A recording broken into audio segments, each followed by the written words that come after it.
Hello, everyone, and welcome to today's webinar, Billing at Scale, How RIA Aggregators Can Solve a Critical Operational Headache. I'm Dylan Egner, Marketing Specialist of the Oasis Group, and I'll be your host today for this insightful webinar featuring John O'Connell of the Oasis Group, Seth Johnson of Envestnet, and Caitlin Douglas of Elevation Point. Together, they'll walk through the real-world challenges aggregators face, the hidden costs of getting it wrong, and what a purpose-built billing solution can do that your portfolio management system simply can't. For a quick introduction for our speakers before we jump into the conversation, Seth Johnson is a senior leader at Envestnet focused on wealth management technology and billing solutions. Seth works closely with RIA firms, broker-dealers, and aggregators to help them modernize their billing infrastructure and scale their operations without sacrificing accuracy or advisor experience. Caitlin Douglas is the COO of Elevation Point, a next-generation breakaway broker platform founded by Jim Dixon following his departure from Sanctuary Wealth. Caitlin brings a practitioner's perspective on what it takes to build institutional-grade operations, including billing, from the ground up. John O'Connell is the founder of the Oasis Group, a leading consultancy for the wealth management industry that offers award-winning consulting services, industry-leading research, and compelling on-demand training. A recognized thought leader on technology and operations in financial services, John regularly advises RIAs, broker-dealers, and family offices on their technology and operational strategy. With those intros, let's get into the discussion. John, the first question's for you. You work with RIA firms across the country on their technology and operations strategy. As the aggregation wave has picked up steam, what's the operational challenge you see catching firms most off guard, and how often is billing at the center of it? So I think a lot of times firms get caught with trying to solve every problem for every one of the firms that are joining them. And there are certain problems that you want to solve that are part of your secret sauce, right? That are really going to promote the firm and help to move it forward. Think of things like, for example, being able to have a really well-defined, um, marketing or sales support capability that you're offering to your firms. So you're attracting RIAs to join you as an aggregator because you're offering this capability. When you think of those, there's certain table stakes that just need to be right all the time. And billing's kind of one of those table stakes. It just needs to be right kind of all the time. So is that part of your secret sauce that's going to really attract a new RIA? Maybe not. That's one of those things where if you're building something, you're trying to build software around this, that's a great opportunity where just buy a really good piece of software around this as opposed to trying to build something because building it may not be in your best interest. It's not something that necessarily is going to move the ball forward. It's just something that needs to be right 100% of the time. So in that case, I think a lot of firms need to consider where do you want to outsource capabilities? Billing is an excellent opportunity to be able to outsource some of those capabilities. Yeah, absolutely. Caitlin and Seth, anything you guys wanted to add to that? Go ahead, Seth. Yeah, I think he hit the nail on the head. It's evident that any firm that's embarking on this journey of doing roll-ups, of acquiring other RIAs, that they have so many nuances as it pertains to what they want to be the best at, to win that RA over into their family or into their organization. And so I just think that there's a lot of differentiators that can set them apart, and billing just needs to work. Why build that? And it's just doesn't make sense to me. After 25 years in the industry, I've just seen that happen before, backfires frequently, and so that's my take is just buy the solution. Yeah.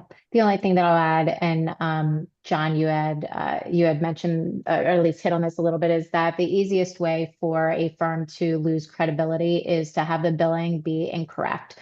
So as teams are and firms are looking for what the solution is, whether that would be an internal option or not, it's that has to be at the forefront, that it has to be able to execute and be accurate 100% of the time. Yeah, absolutely. Seth, I'll ask this next one to you. There's a natural instinct for firms to say, we already have a portfolio management system. Let's just use that for billing. From where you sit, what are the real limitations of that approach, especially for a firm that's growing through acquisition? Thank you, Dylan. Yeah, for a firm that's growing through acquisitions, it's evident that they are going to be bringing in RAAs teams and breakaway teams into their organization that have been doing their billing a certain way. And there are firms out there that are saying, hey, we want to let you continue doing what you're doing with your portfolio management system, whatever it may be. But on the back office side, when it comes to those firms that are doing the acquisitions, they need to have a home office billing center of excellence that is standardized across all of their firms as they bring these teams on, as they bring these RAs into their organization. And it has to be seamless, and it has to be on the onboarding has to go well. And that enables the CFO and the office of the CFO, the director of finance, to be able to consolidate all of the information, especially as it pertains for financial reporting, into one area. And it's not going to be disparate and broken up. So, and you got to also consider that these portfolio management systems, they've got 5 to 10 teams, sprint teams that are building software that are trying to make their platform the best. Maybe one of those are focused on billing. And when you have a specialist, you've got, firm that every one of their sprint teams are focused on billing and improving that billing experience. And so it's nice to have that focus on the best billing capabilities as the trends evolve, as opposed to having a portfolio management system with just, hey, billing is a small component of the overall offering and doesn't get as much attention. I want to, if I can, just double click on a little bit of what Seth just said, right? Imagine what happens when billing goes wrong. Caitlin touched on this. You have an advisor angle if billing goes wrong. You also have a client angle if billing goes wrong, right? And it's very difficult if you're an aggregator and you're bringing firms into your organization. If you have a misstep on billing, it's such a credibility challenge, not just to the advisors, but now to the clients that you've brought on board. And that's something that you just can't explain away very easily. And that credibility challenge, you're already at a time of transition with the advisors and the clients coming on board. Now, to have some uncertainty thrown into that transition with clients, it may be just too much for them to bear. And they're like, well, I'm already making a change. Why don't I just go make a change completely someplace else? Now you're putting clients at risk.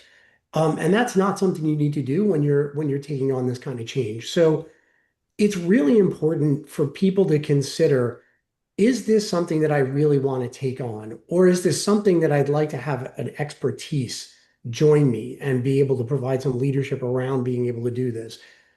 Because the stakes of getting it wrong are very, very high at a point where there's a lot of uncertainty in the transition, and you just need to be very careful on this. So I think just to kind of double down on that, that's one of the things you really need to consider if you're an aggregator and you're out there. What's the risk that happens if this is incorrect? Yeah. The only thing that I'll add on there too is that there's definitely going to be instances, excuse me, instances where from a billing perspective, not all accounts need to or will be feeding into a portfolio reporting system, right? So there's an added layer of complexity there. If we don't have an account for whatever the reason may be, which is usually a good one that isn't feeding in for portfolio reporting purposes, that then wouldn't be able to be included in that billing if you're purely relying on the portfolio reporting system alone for billing. Yeah, those are some great points. Caitlin, I'll ask this next one to you. Over the past 18 months at Elevation Point, you've been through the experience of building a breakaway platform. What were you standing up operations? What did the billing conversation look like internally? And what drove the decision to treat it as a standalone priority rather than an afterthought? Yeah, that's a great question, Dylan. And goodness, there are a lot of conversations around billing because to everything that we've been saying, if you don't get it right, you lose a lot of credibility. So there were multiple different vendors and resource partners that we looked at Elevation Point to determine, including our portfolio reporting systems as well, if I'm being honest, right? On what was going to be the best solution for Elevation Point. And what we really looked at is not where we're at today, right? Or 18 months ago, not where we're at now, 18 months later, but what we were really looking for is what is going to be the best solution and who is going to be the best resource partner for us when we looked ahead 5 to 10 years from now, when we're talking about hundreds of thousands of accounts and not just a couple thousand of accounts. And that was the really the main part of our conversation and everything that we looked at in determining who would be the best partner.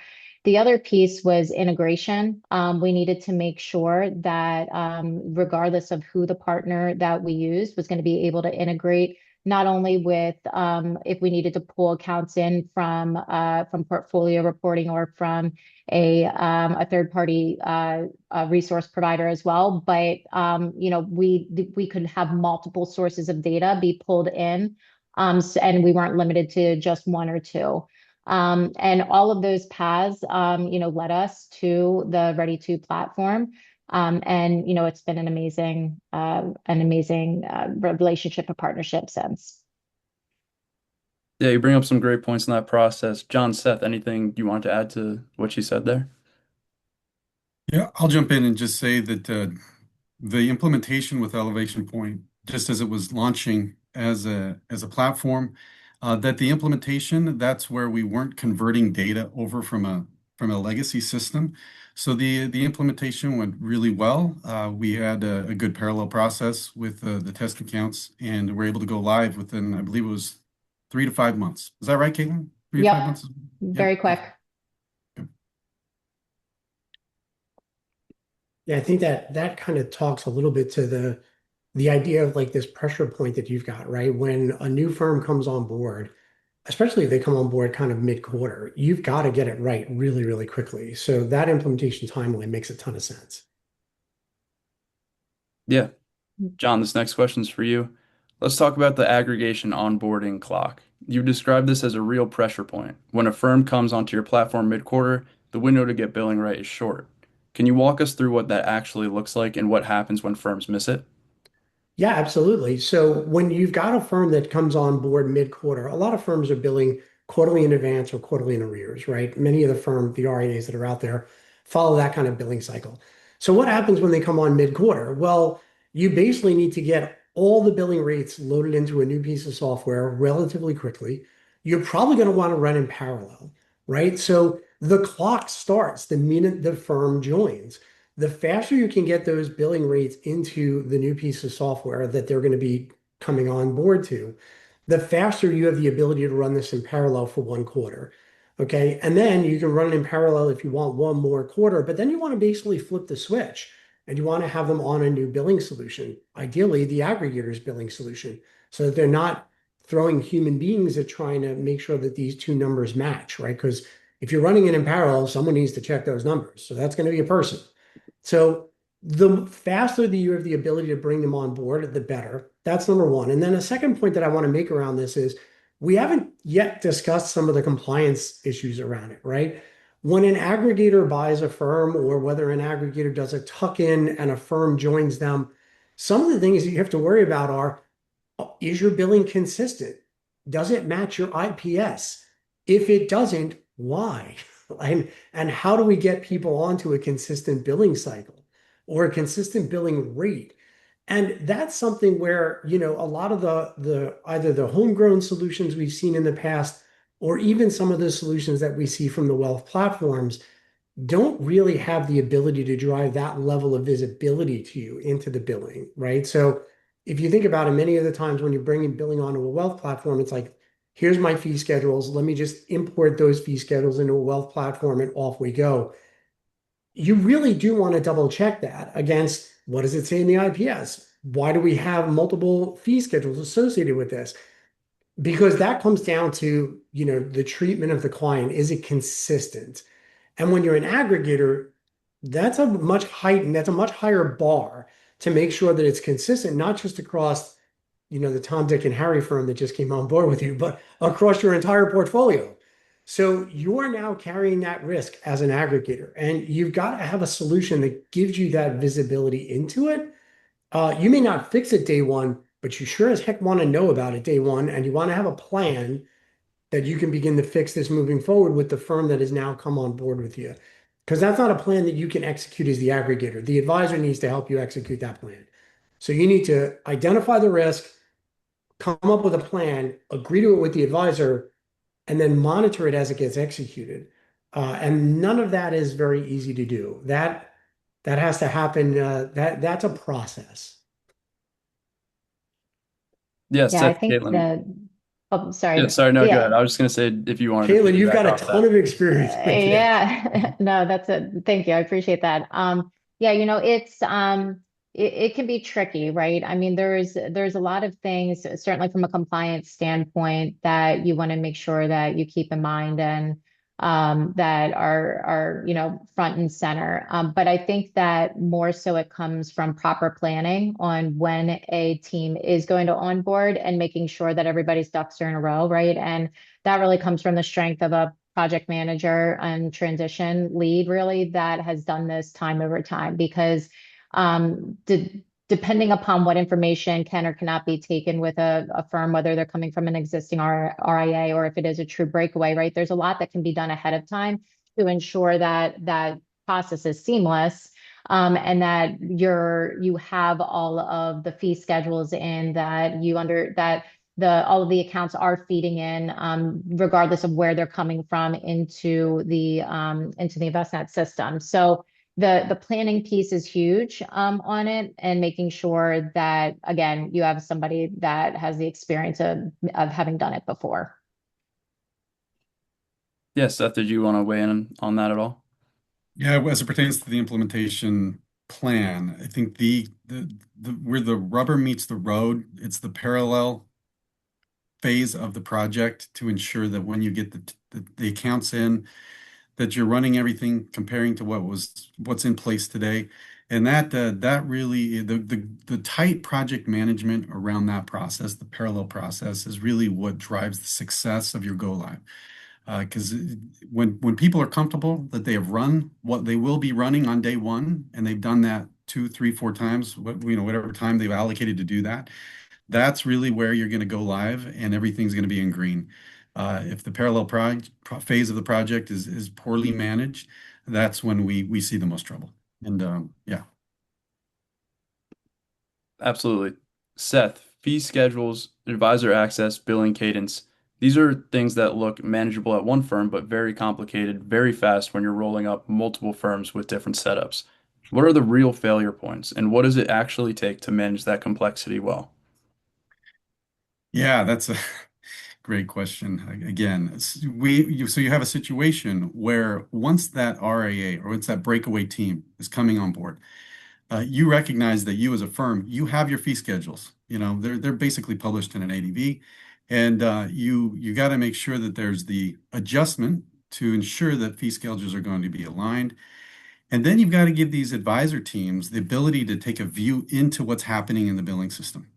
And the advisor portal capability is just a critical component to rolling out a billing system for an RA aggregator for a broker breakaway platform, because there's so many constituents of this team that's that's coming on board, that they all care about the success of joining and coming together. And really, when they can take that sigh of relief that everything's going to be okay, it's when they have a view to see that their fees are correct, their fees are being produced accurately, timely, and they can have access to that. So this concept of an advisor portal, a team portal where they can see what's going on in the billing, I think is really paramount to that. And then, of course, the billing cadence. You having an RIA that comes to the table and they're doing their billing in arrears, and they're sending out the fee statements, or they're doing the direct debit feeds after the quarter has ended, after that month has ended. And then you've got another one that comes on board, they're doing billing in advance. And if there's a termination of a client, then they have to do rebate. These complexities can get really unruly, and can get complicated fast. And so that RA aggregator, that CFO office, they really got to come to the table with the playbook to ensure that they've said, hey, this is how we're going to map it out. Now, you have been doing what you have been doing. We'll let you continue to do that for a period of time. But when it comes to this process, this is the mandate. This is how we're going to move forward. And the conversion to that is really what takes the project to success for the long-term growth and scalability of that RA aggregator. So the nuances, they're complex, they're many, but I think that there's a couple of functions and features within the application that gives the business use case really a strong power to say, we're going to be okay.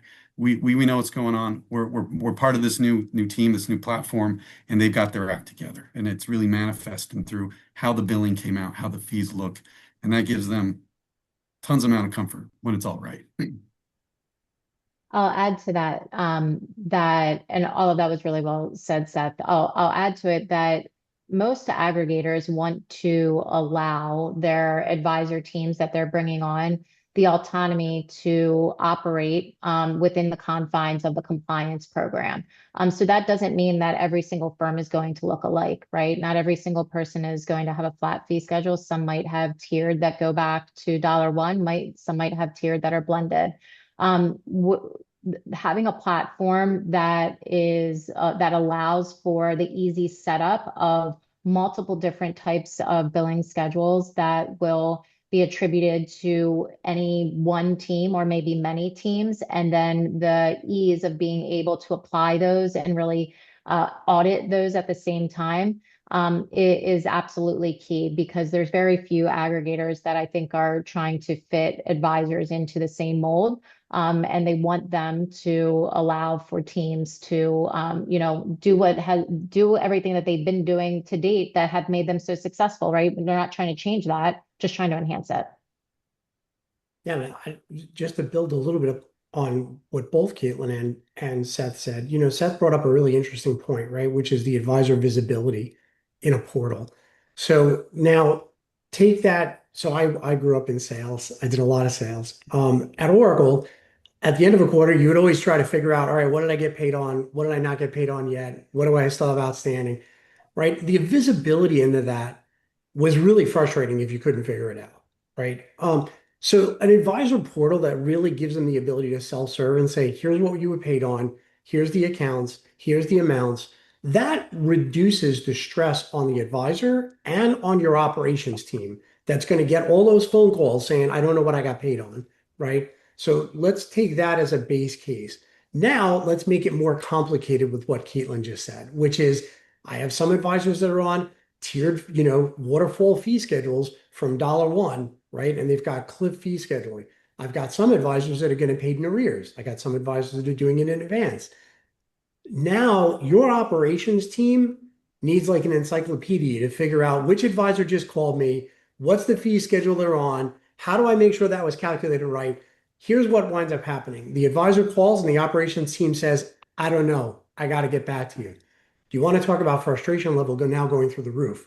Not only do I have a question on how I got paid, my operations team cannot answer that question without doing some sort of, spelunking, cave diving, and then coming back to me to tell me what happened. You want to reduce that away. And the easiest way to reduce that away is when you take a look at the solution that you can have in place that offers an advisor portal that can clearly outline, here's the accounts that were billed, here's how they were billed with these fee schedules, and this is the dollar amounts that were calculated. That visibility is not something that we can understate, because again, it just reduces the stress all the way around, not just for the advisor, but for your operations team as well. When you're aggregating a lot of different firms and you're getting all these different fee schedules, it just makes it more complicated. So again, you've heard me a lot of times talk about build versus buy. There are certain things I think you should build, and there are other things I think you should buy. When you're looking at something this complex, buy really does get a lot more pros in its column than cons do. And that's something that you really need to consider if you're an aggregator, or you may not be a big aggregator like Elevation Point. You may just be doing tuck-ins, right? And you've got a couple of advisors that are going to tuck in under your ADV and their book of business is going to come along. Think about this, because this is where you don't want to deal with that level of complexity necessarily. Or you at least better go in knowing what you're getting yourself into. Yeah, those are some great points. Caitlin, now that you've been through the process of getting billing right on a fast-growing platform, what's actually changed day to day? What does your team spend less time worrying about, and what has it freed you up to focus on? Yeah, that's another great question, Dylan. So I think that the short answer is that we spend less time on configuring accounts for billing. And once it's done aside from if there's any updates that need to be made, that those updates come from the advisor, we know that we can set it and forget it, and that all of the implementation work that we have done for those 3 to 5 months initially, that we feel very confident that everything is working the way that it should. So the actual setup of onboarding the accounts, whether that's during a transition process or in a business as usual, that goes very seamlessly, and we spend very little time on that, which means that we are able to shift our focus to really finding where can we create more efficiencies in all of the other processes that we have, right? So what are redundant and repetitive tasks that we're doing on a daily basis, and how can we potentially introduce AI into that to free up our time even more? We can spend more time making sure that we're speaking with our partner firms and ensuring that they understand, not only from a billing and operations process, but in general, what do they need from us, and how can we make them more successful as well? So spending less time configuring and having that confidence and comfort that things are set up appropriately, more time with our network partners, and understanding where we can create efficiencies in our businesses is, I think, the best way to answer that. Seth, John, anything you guys want to add to that? Go ahead, John. I think Caitlin really did hit the nail on the head there, right? When you have the ability to rely on a certain portion of the onboarding process, for example, billing, then you have more free time to be able to talk to your partner, the new firm coming on board, about where you can provide them with additional help or additional scale, right? They didn't join you because they wanted to run everything the same. They join you because they want more efficiencies, right? They want to be able to leverage a larger organization. They want to be able to leverage more best practices. They don't want to do things the same way they've been doing it before. So if you can bring them on board and take away some of that complexity through a billing solution, now you can leverage your intellectual property to help that firm and say, look, the billing is the easy part. Let's just get that onboarded. Let's talk with you about how that visibility is going to work for you moving forward. Now let's talk about how we're going to help you grow, where we're going to drive better efficiency in your process, where we're going to be able to have maybe a shared service around some of what you were doing before to free up time for you to go out and build the business and build more client relationships and get more wallet share from those existing clients. So I think that you can't really understate to a large extent the efficiency that you can drive when you can just take one of those right off the table and focus all of your energy on helping your new partner, your new member firm across other areas of their business. They join you because they want that help.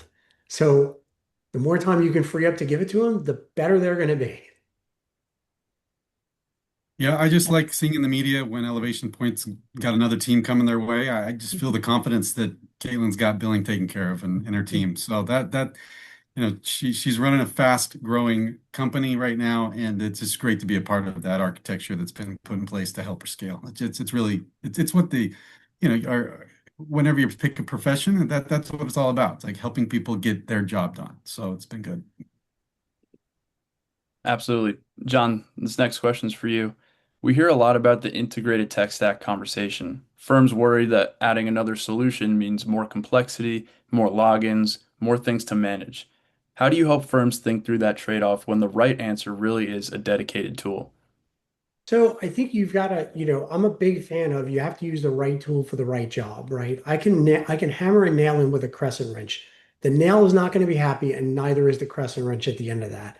So do you want to be able to use, not that we're saying, hey, go best of breed across the board, because that's not your core competency running a financial advisory firm either.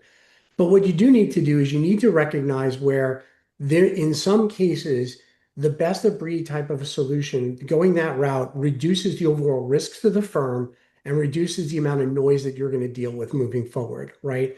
So we've talked a little bit about this. Why would you consider, well, I've already got a wealth platform. Why would I get a billing solution? Well, the answer comes down to if you are an aggregator, if you are out there doing some of this, or if you have more of a complex fee structure, you're a large firm, you've got a lot of different fee structures out there, you may be at a point where a dedicated solution simply reduces the risk to the firm.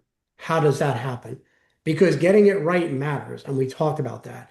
So if reducing the risk overall makes sense, that's a great example of where you may want to choose a specialized tool.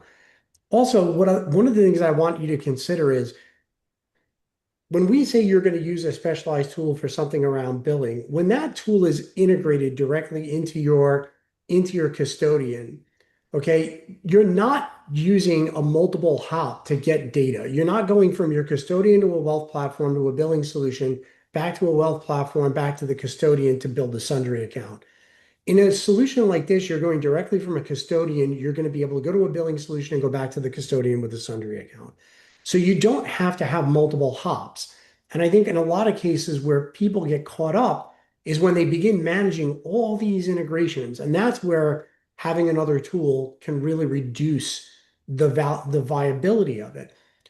I think you need to consider a lot of those things when you think about this. So am I a big fan of best of breed all the way around? No, I don't think advisory firms are set up like that. Am I a big fan of the right tool for the right job? Yes, absolutely. You should have the right tool for the right job. And billing is a really great example of that. Caitlin, Seth, did you guys want to weigh in on that? Yeah, I definitely on that one. It's fair to say that we've spent a lot of time today talking about the RIA aggregator and the mega RIA or the RIA and then the broker breakaway platforms as well. But you got to understand that there's different complexities across the market with different nuanced realities that come with each industry segment. At Envestnet, of course, we've got the billing capability for the core wealth platform, the TAMP platform. We've got a billing capability embedded within Tamarac. And then we have these three solutions, four actually, now that we've just launched a new one, but we've got four dedicated billing systems for different industry segments and what they need to accomplish. Revenue manager does a great job to handle the complexities of asset managers and multifamily offices and large RIAs. BillFin for the smaller RIA, the direct the firm that's just barely starting their practice. And then you've got what we've been talking today, Ready to Wealth Manager, which really enables the RIA aggregation to scale and the broker breakaway platform to scale. TAMPs as well. But you got this situation where we find that portfolio management solutions, they offer a lot and they do a great job at offering a comprehensive solution. But what we find, and that's the case with Tamarac. Tamarac is a phenomenal solution to allow an RIA run its practice. What we found is that the trends of billing are becoming so complex that these firms that are scaling and growing, they find that they need to consider using more than what is embedded in that portfolio management solution. That has been some of our most recent implementations have been the situation where we're come to replace the billing capability that's offered by that all-in-one solution. Not for Tamarac, but for others that are out there. And it's interesting to see how that their success as a firm really they've benefited from whatever solution that they've implemented, but they're saying that the billing is getting so complex, we need more, we want more flexibility. And so that's kind of when they've taken this turn to go straight to another billing solution that's a point solution that's standalone. And yeah, they've got we try to do the best with the SSO so they can come seamlessly in. But that's what we've also seen as a trend that's just picking up in the past 2 years. Yeah. The only thing that I'll add on to, and again, really well said from both John and Seth, is, but from my seat and my standpoint, we are hyper focused on what does our data lake layer look like, and how do we pull in the data from our from all of the different tech platforms that we utilize. And that was a major focus for us over the first 18 months. And we have built something that is definitely best in class, being able to pull all of that information in, where teams can access that all from a single standpoint, regardless, right, of where the data is coming from. Their one login is at the data lake layer. I want to point out, if I can, another use case that we really haven't hit on as much, and that's the one where you're bringing on a lot of junior advisors. So let me paint a picture really quickly. So you've got a senior advisor who maybe is the rainmaker. They originally brought the account in. You have a service advisor who's handling the servicing of the account moving forward. And now you're going to bring in a junior advisor. You may want to split the billing and pay three different people on that account, right?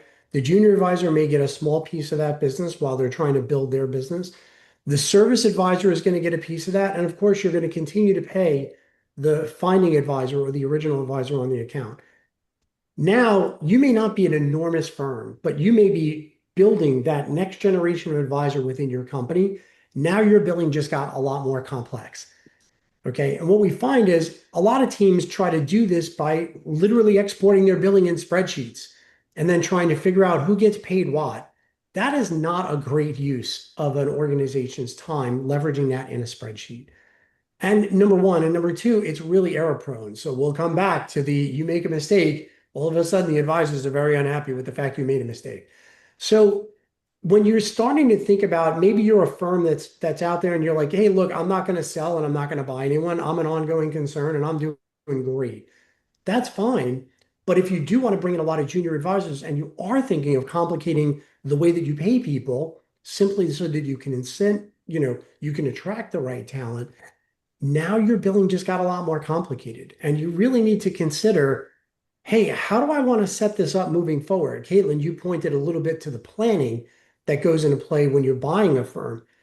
That planning still has a big part to play if you're beginning to think about how you want to transition your firm to a new operating model.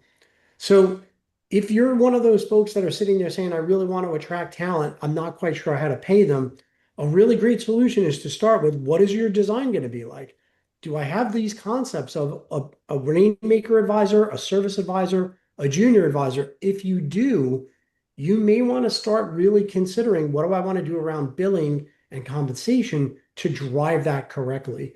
So it was just another use case that I wanted to bring up that you should be considering because you may be one of the listeners on this webinar that's like I'm not going to sell and I'm not going to buy anyone and maybe I just want to tuck in a bunch of advisors or I want to attract some new folks. Yeah, absolutely. Seth, as we wrap up, for the aggregator or breakaway platform that's listening and knows they have a billing problem but hasn't pulled the trigger on solving it yet, what's the cost of waiting? What does that first step actually look like? Yeah, yeah, for sure. I was at an industry conference just recently. Debasis Sahu he's a partner at PwC. He got up on the stage and he was talking about the new frontier of RIA aggregation. He made the point the aggregate and profit era is over. Operational value creation is the next frontier. And so integration is now the strategy and not a nice to have. You've got to make sure that everything is tight. And there are real costs to not doing it right. I just love that presentation that he did and just wanted to just touch on that.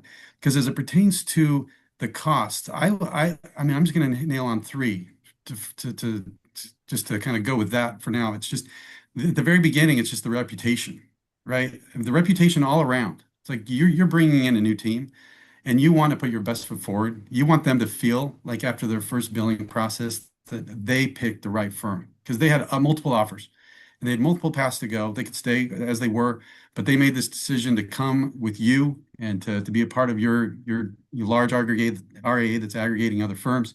And so the reputation there, but not only that, the reputation for the investors themselves to make sure that as part of this transition, they're seeing consistency, they're seeing minimized problems specifically as it relates to billing. Number two, there's a return on interest here in our industry that when the billing is done correctly and accurately and quickly, you can actually as a firm make money on the interest when you've collected those fees in a timely way. We've gone from situations where it has been taking 6, 7, 8 weeks to get the billing done. Mhm. And that's egregious. But when you pull it back in and you're getting it done within days, week or two, then there's money that's in your bank account that actually is you're actually earning real money on interest. And third, I think everybody that's watching this and tuning in to what to these principles is that you have a team, you have an operations team. And you've got to take care of them. You got to make sure that you have the best tools for their benefit because turnover within the operations team is getting more and more expensive. bringing somebody in to train them up, it's massive headache. So, I mean, the right billing system it's the best ibuprofen to take for these billing complexities that are out there. And those are just 3 points. Also, you asked what the next step is. Multi-custodial relationships are just how the industry works these days. No question about it. You got to have your data correct. You got to get your data clean. You've got to have a data lake that's just pristine. I'll harp on that all day long. If there's an implementation we're going into and their data is clean, that is a project that's in green the whole time. And it just goes really, really smooth. So, and then of course, you got to have a person who's responsible for it. There are situations where we get into where there's just not the individual who's accountable for the success of the project on the other side, and that those projects are delayed. Those projects have a lot of concerns. So identifying the individual who's accountable internally to make sure that they're going to see this through with whatever vendor they choose, whatever product they choose. Those are the 2 steps that I would say you've got to get right. And then the third, give us a call. John and Caitlin, Yeah, anything you guys want to I'll add weigh there? in a little bit Right. on that. I Yeah. think your first step is to really think about what do you want to get out of a billing solution to begin with, right? Start jotting down those requirements. Start thinking about, like with the complexity that I mentioned a moment ago, right? Maybe you're just trying to attract new advisors. Maybe you are doing a tuck-in. Maybe you're a full-on aggregator that's on this webinar listening. You really need to think about, number one, is billing a solution that I can outsource, that I can rely on a third party vendor to be able to do, or a third party piece of software to be able to do. And if that's the case, then all right, what do I need from my billing solution? Right?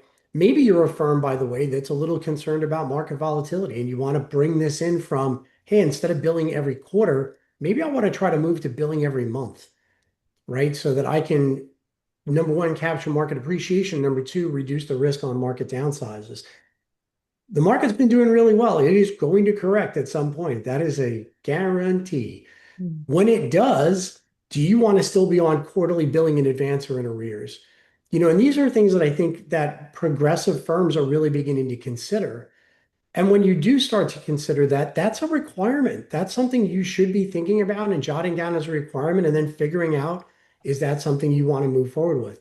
So to kind of double down on where I'm going with this, I think your first step, think about what you want out of a billing solution, start jotting down those requirements, make a couple of phone calls, talk to a couple of people, understand what's going on out there in the industry. Where are other people, doing some things around billing? Then have a conversation with a couple of vendors. You're going to be a much, much more educated buyer going into that if you've taken a moment to write down all of your requirements and you sit down with the vendor and say, this is what I'm thinking. Here's my requirements. How do you satisfy these? Okay. And then you tell me where you think I'm violating best practice. You're going to learn a ton going through that process.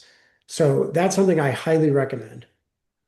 Yeah, and John, I think that when you're saying to write down the requirements, I think that that's absolutely necessary. I think that maybe one and the same a little bit, but what teams should really do, especially if in the context we're talking right now, if a team is having a billing problem, write down the problems, right? What are the actual problems that you're having? And maybe that is one of the requirements that, John is talking about as well, but start there. And if it's accuracy, if it's timeliness, talk through with all of the different people or a consultant to figure out like what is the best platform, because there's a lot of them out there that will solve those problems for you. Because the last thing you would want to do is not switch to a different platform or even engage with a platform that might have some requirements that you have, but don't solve the existing problems that you currently have. Absolutely. Well, that takes me to the end of my questions. We have some questions from the audience now that I will ask to you guys. The first question I have here, how long does it typically take to migrate from billing inside a portfolio management system to a standalone billing platform? What does that transition look like for advisors on the ground? I can take it maybe a first stab at it and then turn it over to you guys. So, I would say that a typical timeline would look like one full quarter.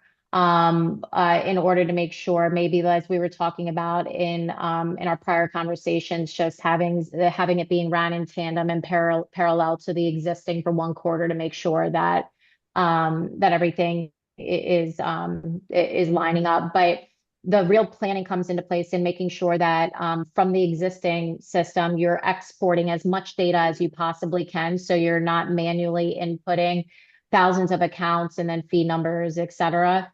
But doing planning and planning and executing, what does that export and import look like? Making sure that any integrations in the new system are set up or flowing correctly. You've tried to break that new system, right, by moving things around and adjusting fees or changing between different types of billing programs. So I think that you truly need probably a full quarter just to make sure that that everything is working correctly, but it shouldn't take much longer than that as long as the organization was done on the front end. Yeah, I would concur with what Caitlin said. I mean, what we find is usually it's about a quarter of planning up front and then a quarter in that parallel, right? So as much in that first step that you can take in planning it, mapping the data, as Caitlin pointed out, determining exactly what you can get out of your existing solution, how do you transform that data to load it into a new solution? That planning up front cannot be understated because that's what's going to make the whole project go smoother. So when you consider making a change like this, really kind of consider you're going to need a quarter up front of planning. You're going to basically go live. You're going to stay in parallel for a quarter, and then you're going to pull the plug on the old solution. So we're not talking about really long time frames here, given quarterly billing. You're able to do this pretty crisply. Yep, I'd concur. The only thought that I'd have is that when we sign, when an agreement is signed, there's already been some planning work, but not the deep planning work. So to your point, John, yeah, you choose your vendor, you sign the contract, then that quarter of planning is critical, and then you want everything to go well for the second quarter to be able to be, in up and running. And if you, as I mentioned, if you don't have your data right, if you don't have the right project manager on it, it may go to three quarters, right? Or more. It's the ideal is to get it done in one quarter after one quarter of intense planning. Yeah, and I'll mention one other thing. I mean, Caitlin and Seth both mentioned this, right? You need to have a strong project manager who's focused on this.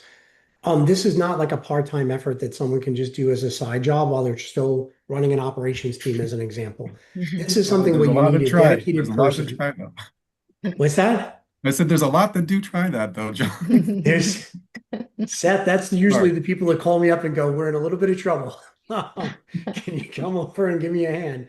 Um, you just need to understand when you're doing this kind of a large change, that data mapping, getting this right, making sure you have a well-defined project plan, getting the right constituents engaged. Remember, you can't test this by yourself. You need a lot of people to look at this to test it. So you've got to have a really good project manager across this. Not that I'm being self-serving because I run a consulting company, but if you don't have that in-house, you need to get that someplace. So just make sure you're doing that. If you're going to save yourself a lot of time, effort, money, and aggravation by having a really well-defined project around this. Yeah, we have one more question here from the audience. We've had billing errors in the past that created client complaints. What does a more robust billing infrastructure actually change, and what should the audit trail look like? Okay, then I'll let you jump in first on the audit trail side of it. Yeah. So, billing mistakes are going to happen, right? That's inevitable. I think that, anybody who says that they've had a perfect billing run is probably lying to you, right? In some or a has never had a mistake. Let me put it because I'm sure there's perfect billing runs, but not ever not had a mistake. So the having that audit trail is of at the utmost importance because you need to be able to prove from a documentation standpoint of what was the initial error, how did we fix it, and then what is the new result. And that was in a very important piece of when we were evaluating as well. the different platforms that we could use for billing, like what does that audit trail look like? And then that kind of extends out to kind of our own internal processes and procedures to make sure that we're also, even though we have the utmost confidence in the platform and our systems, kind of that trust but verify, right? On what are we doing from our own auditing perspective on a monthly basis when we run billing to make sure that that there aren't any errors that are happening, and we catch them before we actually do billing. Yeah, I'm going to weigh in really quick because our listener mentioned audit trail. So I want to make a distinction here, right? There's a difference between an audit trail where you have to dump 10,000 lines of an audit log and go through all those lines to figure out Mhm. what the heck happened. There are a lot of systems out there where that's the case, right? And so it's not if something is going to go wrong, it's when something is going to go wrong. It's technology. I can guarantee you it's going to go wrong at some point. It's technology. So what happens is not that it went wrong, it's how quickly can you figure out what happened and then fix it. And if you're trying to dump 10,000 lines or 20,000 lines from an audit log to parse through that yourself to figure out where the error is and then do some sort of archaeology to find out how to fix it, that's not helpful and it's certainly not going to be fast. And I think that's another distinction that we have between a general purpose solution versus a specialized solution. A specialized solution is going to give you that visibility into an audit log and a dashboard. And you're going to be able to go in really quickly to figure out, all right, on this account, what was the fee schedule that affected it? And how did this come up with a wrong amount? 9 times out of 10, it's because of either a really large influx of money or outflow of money, right? It's distributions and contributions that normally throw something off. So the billing may actually be 100% correct. This may just be a false positive. It's an anomaly that you just need to run to ground and figure out what happened. So I want to just come back to that if you're on a general purpose solution, you may be dumping an audit log of 20,000 lines to try to go through it and figure this out. If you don't have a degree in archaeology around billing, it's going to take you a long time to figure this out.